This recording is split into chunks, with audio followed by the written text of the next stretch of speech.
Sebenarnya pemirsa, etanol 5% saat ini sudah ada dalam campuran BBM Pertamax Green 95. Selain itu, etanol dalam campuran bensin juga sudah lama diterapkan di banyak negara industri.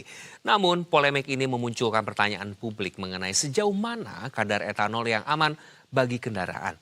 Berikut kami paparkan efek persentase kandungan etanol seperti yang Anda bisa dilihat pada layar kaca Anda. Berdasarkan data Society of Automotive Engineer dan Lemigas, penambahan etanol 5 hingga 10% pada BBM masih memiliki efek stabil pada tenaga mesin kendaraan. Konsumsi BBM hampir sama iritnya. Bahkan lebih tahan knocking, aman pada dampak komponen serta menjadi titik optimal untuk mesin modern. Namun jika jumlah persentase etanol semakin tinggi atau mencapai lebih dari 30%, akan membuat konsumsi BBM lebih boros mencapai 5%. Tenaga mesin menjadi turun beresiko tinggi terhadap korosif dan beresiko tinggi. Meski menjadi lebih tahan knocking, penambahan etanol lebih dari 30% tidak direkomendasikan kecuali mesin flex fuel.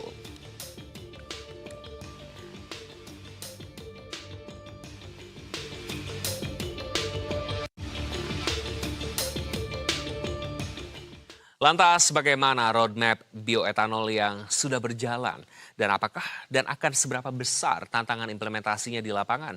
Untuk membahasnya lebih lanjut kami sudah terhubung secara virtual dengan Direktur Engineering Research and Innovation Center Fakultas Teknik Universitas Gadjah Mada, Profesor Tumiran. Halo Prof, selamat siang. Halo Mas Iqbal, selamat siang. Apa kabar? Semoga Baik, sehat-sehat selalu ya. selalu sehat dan harus semangat Prof. Terima kasih sudah bergabung bersama kami. Prof, pemerintah kan tengah menyiapkan kebijakan mandatori campuran etanol 10% pada BBM ya. Bagaimana tanggapan Prof terkait ini? Seberapa realistis sebetulnya kebijakan ini dijalankan dalam waktu dekat, Prof? Ya, kalau saya menyambut positif ya. Artinya apa? Produksi etanol kita bisa memberi ruang pada produsen, terutama para petani ya Mas ya. Bisa dari sumber petani tebu, petani umbi-umbian ya, ataupun sumber yang lain untuk berkontribusi produksi etanol ini. Tapi kalau memang target pemerintah sudah mau mencapai 10%, memang menjadi pertanyaan gitu. Harusnya terjadi koordinasi antara dan SDM yang memutuskan untuk mengurangi penggunaan BBM dengan substitusi etanol dengan Kementerian Pertanian yang ngurusi pertanian dan juga pemda-pemda yang tahu lahan-lahan kosong dan lahan produktif untuk diakselerasi untuk pertanian baru, menanam tebu ataupun ubi, singkong untuk percepatan itu gitu. Jadi ini harus ada suatu program yang terintegrasi. Jangan nanti misalnya hanya seolah-olah menjadi urusan SDM itu, tapi ruang pertanian harus dibuka, kemudian pemerintah diberdayakan lah supaya pemerintah daerah juga bekerja untuk bagaimana dia bisa meningkatkan atau memanfaatkan lahan-lahan kosong, menggerakkan resources di sana untuk masuk sektor pertanian. Kemudian yang paling penting lagi, Mas ya, kalau menurut saya itu supaya masyarakat juga terpicu, itu masalah pricingnya ke depan. Kemudian pricing harus dijamin berapa sebaiknya harga keekonomian itu harus betul-betul dihitung, dipelajari, cost structure di dalam produksi ubi-ubi maupun tebu. Kemudian yang berikutnya adalah masalah pajak. Selama ini pajak kan yang etanol itu ada pajak seolah minuman beralkohol ya, yang terkena kalau salah PMK-nya itu sekitar 20.000. Ini harus diselesaikan soal perpajakan itu, sehingga sektor untuk bahan bakar betul-betul bebas dari pajak atau cukai yang kan untuk memanfaatkan etanol di sektor lain. Baik. Gitu Mas, kira-kira Mas. Baik, Prof, berarti menyambut positif dengan tentu ini semua harus terintegrasi ya begitu dari para petaninya yang diberdayakan lebih lagi, Pemdanya biar terlibat juga untuk lahan-lahan kosong dan juga pajaknya. Nah, dari pandangan Prof sendiri, sebenarnya apa urgensi dari penerapan kebijakan bioetanol ini? Ya, kalau penerapan ini kan positif. Kita kan beban fiskal impor BBM kita kan terlalu tinggi ya. Lifting kita kan nggak naik-naik lah. Naiknya dikit-dikit ya. Sementara konsumsi kan terus meningkat. Per hari aja kalau data ya, kalau datanya akurat kan mungkin antara 1,5 sampai 1,6 juta barel kita kebutuhannya kan. Sementara produksi kita ya sekitar 600 ribu barel per day ya. Itu kan beban fiskal yang besar. Nah, jadi dengan adanya kombinasi biofuel juga kita tingkatkan ke etanol ya harapannya pengurangan impor itu devisa itu kan bisa menaikkan memperingan beban negara devisa dipakailah untuk memanfaatkan gerakan ekonomi dalam negeri. Saya kira impact-nya akan positif. Hanya memang tata kelolanya diperbaiki betul supaya impact kepada petani-petani betul-betul dirasakan meningkat itu. Ini saya kira harus dilakukan, Mas. Ya, kalau perlu seperti di Undang-Undang PPK nomor 9 itu perlu badan usaha baru yang menggerakkan energi terbarukan gitu. Jadi sektor ini harus ditangani betul secara baik gitu. Apalagi koperasi misalnya kan koperasi merah putih harus diedukasi khusus itu teman-teman yang berakan di koperasi bagaimana supply chain bisnis proses di dalam menggerakkan etanol pertumbuhan itu supaya prosesnya betul-betul dari mulai pengelolaan tanah produksi menjadi masuk dalam pabrik itu kalau bisa betul-betul minimisasi di cost structure-nya sehingga pendapatan petaninya itu ya bisa meningkat gitu. Itu harapan kita sampai ke sana. Itu perlu betul-betul kerja lah. Hanya di kementerian itu betul-betul harus memahami itu proses bisnisnya gitu. Berarti memang karena memang jangan sampai difokuskan atau terbebani di ESDM, berarti Kementerian Pertanian juga ini menjadi peranan besar juga ya, Prof ya? Ya iya dong. Kalau untuk pemampatan oke ESDM ya. Tapi ESDM kan nggak produksi. Jadi jangan sampai SDM seolah-olah mengikuti urusan campur pertanian keliru nanti malah nggak berhasil. Sektor pertanian itu urusannya Kementerian Pertanian. Sekarang kalau udah ada rencana program yang sudah diputuskan, Kementerian Pertanian bisa bergerak cepat. Misalnya mengakselerasi teknologi-teknologi per hektar itu misalnya tanam ubi itu bisa produksinya berapa puluh ton gitu atau berapa ratus ton ya. Harus ada apa? Cara-cara teknologi pertanian baru yang dipakai. Kemudian pembibitan untuk itu kan juga tidak mudah gitu. Produksi tebu, bagaimana pemupukan supaya efektif, yang lower cost tapi produktivitas meningkat. Ini harus diterobos oleh Kementerian Pertanian dan Kementerian Pertanian ya tidak bisa lagi kalau akselerasi 2027 mau 10%, saya kira lahannya akan sangat luas Pak ya. Saya belum sempat hitung ya. Itu lahan-lahan yang luas itu ada di mana untuk akselerasi itu. Itu kan tidak semudah misalnya kita mau tanam singkong 1000 itu di mana mau dicari langsung kan itu kan tidak semudah itu gitu itu harus betul-betul dipikirkan belum lagi nanti variabel eksternal yang berpengaruh misalnya masalah air dan lain-lain itu bagaimana masalah irigasi pengaturan air tidak bisa lahan-lahan tandus sementara terus langsung dipakai untuk budidaya tanam tebu budidaya ubi. Baik, Prof, ini menarik sekali. Tapi sebelum kita berbicara terkait komoditasnya, dari sisi industri sendiri, apakah kapasitas produksi bioetanol nasional saat ini sudah cukup memenuhi kebutuhan mandatori 10% atau jauh dari cukup, Prof? Kalau kesimpulan sementara, kita kan baru berarti pabrik tebu di Indonesia gitu. Kan ini kan pertanyaannya kan simpel Mas.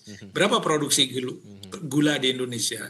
Berapa sisa tetes tebu yang bisa dipakai? Selama ini kan kita masih kan. Jadi itu memang harus dihitung betul. Ya paling bijak menurut saya pemerintah berdasarkan data existing, jujur bikin roadmap.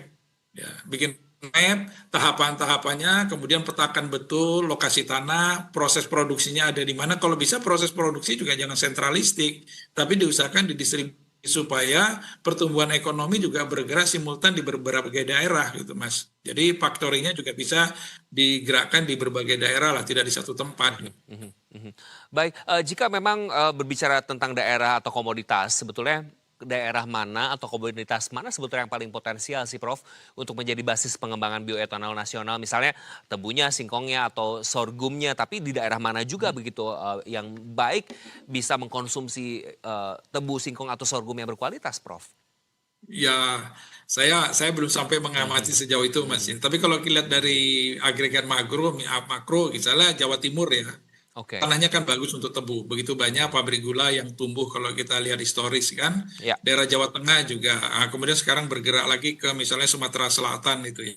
Daerah Sumatera Selatan Lampung itu kan cocok untuk tebu dan apa namanya gula berkembang di sana. Itu kan kalau kita lihat dari data historis ya. Jadi artinya daerah-daerah yang punya historis bagus itu menjadi potensi awal. Jangan membuka lahan baru yang misalnya belum dikenal gitu. Karena memang karakteristik pertanian tumbuh-tumbuhan itu kan berbeda. Jadi lebih baik kita mengenal lahan-lahan yang sudah selama ini ada catatan historis itu memang produktivitasnya bagus gitu.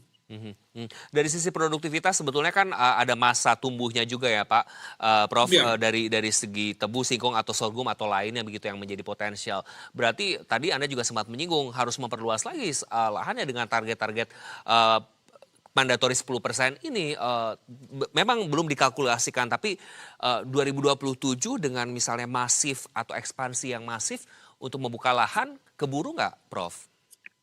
Kalau masif 10% saya masih pesimis ya.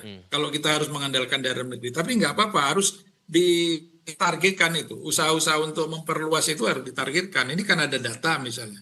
Tebu itu kira-kira menghasilkan 62 ton per hektar ya kan. Rata-rata hasil kemudian kayu. Nanti kan harus diolah lagi. Itu bisa nggak bisa menjadi berapa liter untuk kontribusi ke etanol gitu.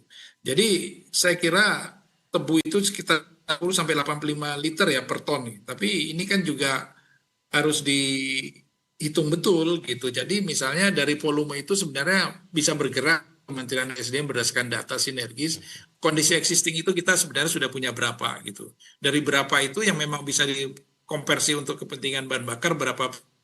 Nah, existing data itulah sebenarnya bisa dipakai. Kemudian untuk roadmap berikutnya untuk menuju 10%, kita butuh berapa juta kiloliter gitu. Tadi kalau Pak Balil bilang 7 juta kiloliter kita impor. Nah, dari impor itu berapa persen sih dipakai untuk keperluan sektor transportasi yang masuk ke Pertamax RON yang 95 atau 92 ya.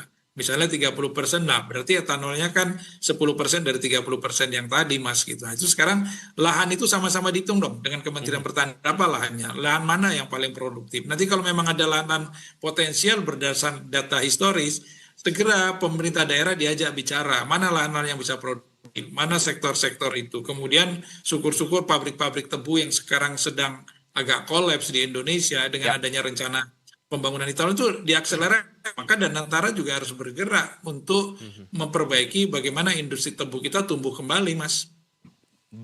Berarti memang dengan mimpi mandatori 10% tentu banyak pihak yang harus juga terlibat, terintegrasi, terkait roadmap juga bagaimana. Kita akan bahas lebih dalam, Prof. Usai jeda, kita jeda terlebih dahulu. Pemirsa, kami akan segera kembali, tetap bersama kami di Investor Market Today. Terima kasih Anda masih bersama kami di Investor Market Today. Kita lanjutkan perbincangan yang menarik bersama Profesor Tumiran, Direktur Engineering and Research Innovation Center FTUGM. Prof, tentu dengan pemerintah yang serius ingin mencapai mandatori 10% etanol, langkah prioritas yang harus segera dilakukan tentu diantaranya roadmap ya Prof, yang mendesak karena tadi harus melibatkan juga Pemda untuk pembukaan lahan dan segala macam. Yang sekarang roadmapnya ini masih digodok, berarti harus segera jadi dong, Prof. Tahun ini berarti ya, latest atau awal tahun depan gitu, yang which is baru tinggal 2 bulan lagi, Prof. Bagaimana menurut Anda terkait roadmap ini? Ya, roadmap harus dibuat ya, Esther. Tapi biasanya kalau membuat roadmap untuk ini kan harus dibedah dulu kondisi eksisnya. Regulasi-regulasi yang bottleneck, misalnya soal cukai, segala itu kan harus diselesaikan ya. Kemudian skema bisnisnya. Ini harus dibicarakan gitu. Jadi artinya ruang itu sudah dibuka oleh Kementerian SDM. Nah, sektor yang mengisi siapa? Sektor pertanian. Maka sektor pertanian ini kira memproduksi.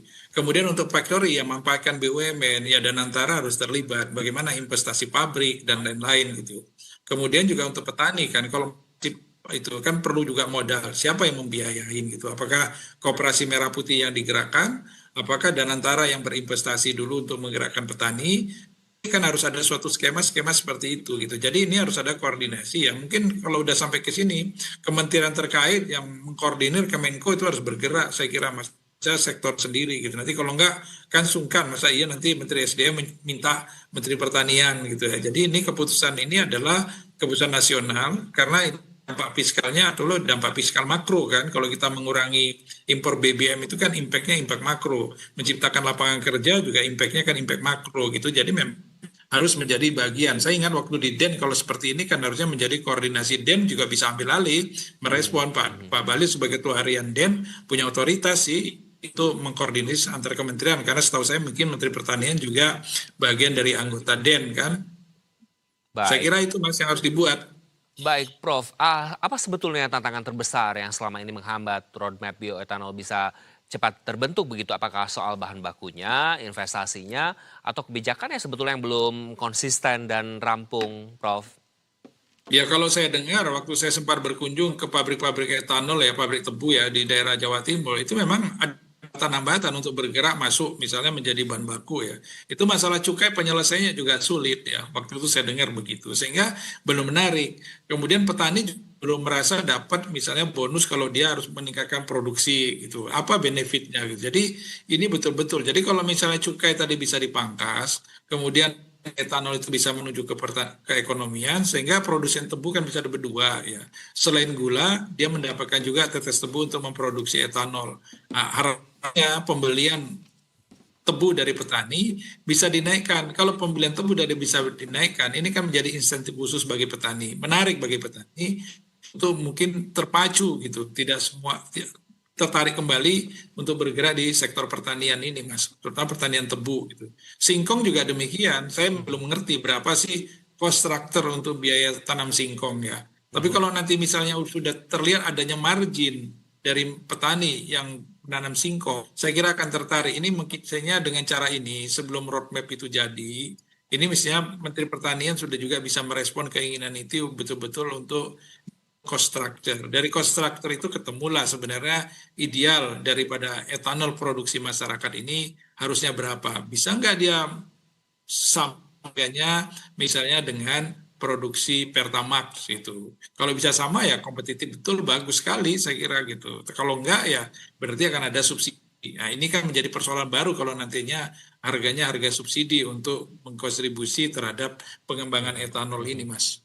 Tentu ini bukan masalah yang simple tapi kompleks, tapi tentu masih banyak potensi begitu yang bisa dieksplor begitu ya Prof ya, terkait kemungkinan-kemungkinan baiknya dari rencana mandatori 10% ini. Tapi menurut Anda apakah sebetulnya dalam jangka panjang, apakah bioetanol ini bisa menjadi game changer-nya untuk menurunkan ketergantungan Indonesia pada impor BBM dan menjaga stabilitas energi nasional, Prof? Ya betul bisa, karena secara teknologi kan tidak ada masalah. Tadi Mas Iqbal kan sudah paparkan ya hasil risetnya dari Kementerian SDM ya. Jadi yang penting secara teknis nggak ada masalah. Kalau secara teknis nggak masalah, user bisa menggunakan dengan baik, otomatis juga bisa menerima dan tidak ada ini nggak ada hambatan gitu. Hambatannya tentu adalah masalah penyediaan. Penyediaan bagaimana struktur cost penyediaan itu ekonomis dan sustainability-nya terjamin kan.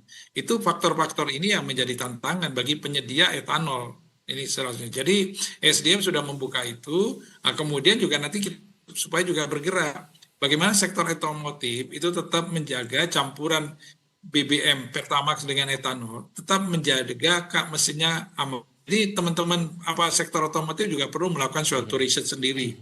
Harus ada statement dari dia bahwa mesin yang dikeluarkan itu bisa mengakomodir etanol 10%, 15 sampai 20%. Declaration itu kalau muncul dari produsen otomotif akan lebih positif lagi impact-nya, Mas. Betul, karena beberapa informasi yang kami himpun bahwa mobil dengan mesin keluaran 2010 ke sini itu aman, tapi dengan kadar yang tentu terbatas ya Prof.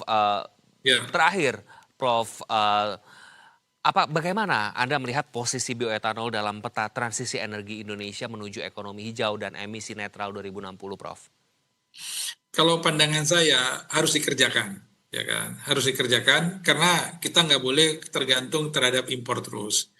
Kedua, untuk transisi mengurangi ini, jadi nanti ke depan Mas, kita harapannya bisa terjadi pilihan-pilihan kepada masyarakat gitu ya. Jadi apakah kendaraannya mau bergerak ke BBM plus etanol, apakah bergerak dia pakai mobil listrik, electric vehicle misalnya, ini menjadi opsi-opsi yang memang harus dibuka lebar-lebar gitu dalam kita mengurangi beban fiskal kita untuk impor BBM. Itu harus dilakukan oleh Indonesia, nggak bisa nggak gitu. Nah, sekarang gimana? Sekarang menjadi challenging ya bagi sektor pertanian, lahan-lahan yang selama ini tidak produktif misalnya, bisa nggak menjadi produktif? Saya lihat misalnya sekarang Kabupaten Gunung Kidul ya, dulu itu 30 tahun yang lalu kan tandus, nggak ada pohon. Tapi sekarang kalau kita ke Gunung Kidul, itu hijau, singkong-singkong sudah bisa hidup. Nah, ini kan berarti sudah ada transformasi berdasarkan risetnya teman-teman waktu itu kalau nggak salah dari UGM membantu bagaimana tanah tandus Gunung Kidul sekarang itu bisa menjadi produktif. Nah, tanah-tanah lain kan juga bisa. Apakah tanah gambut di Kalimantan bisa diolah itu? Apakah tanah-tanah bekas tambang batu bara juga bisa dimanfaatkan untuk sektor pertanian yang produktif untuk produksi etanol? Kalau itu dilakukan dengan suatu riset tertentu, berarti sustainability lingkungan kita terjamin. Lahan-lahan kita juga tetap bisa produktif, tidak ada lahan-lahan idle lah gitu. Baik, Prof. Jadi bisa disimpulkan memang banyak pekerjaan rumahnya yang harus segera dilakukan, tapi kerjakan dan lakukan sekarang begitu ya, agar sinergi antara kementerian, lembaga yang terkait, agar semua terlibat untuk mencapai mendukung mandatori 10% etanol pada BBM. Terima kasih Profesor Tumiran sudah bergabung bersama kami dan memberikan insight-nya. Salam sehat selalu untuk Anda, Prof. Ya, salam sehat kembali. Terima kasih, Mas. Salam buat pemirsa yang terhormat. Terima kasih pemirsa, Investor Market Today akan kembali usai jeda dengan berbagai informasi lainnya. Tetap bersama kami.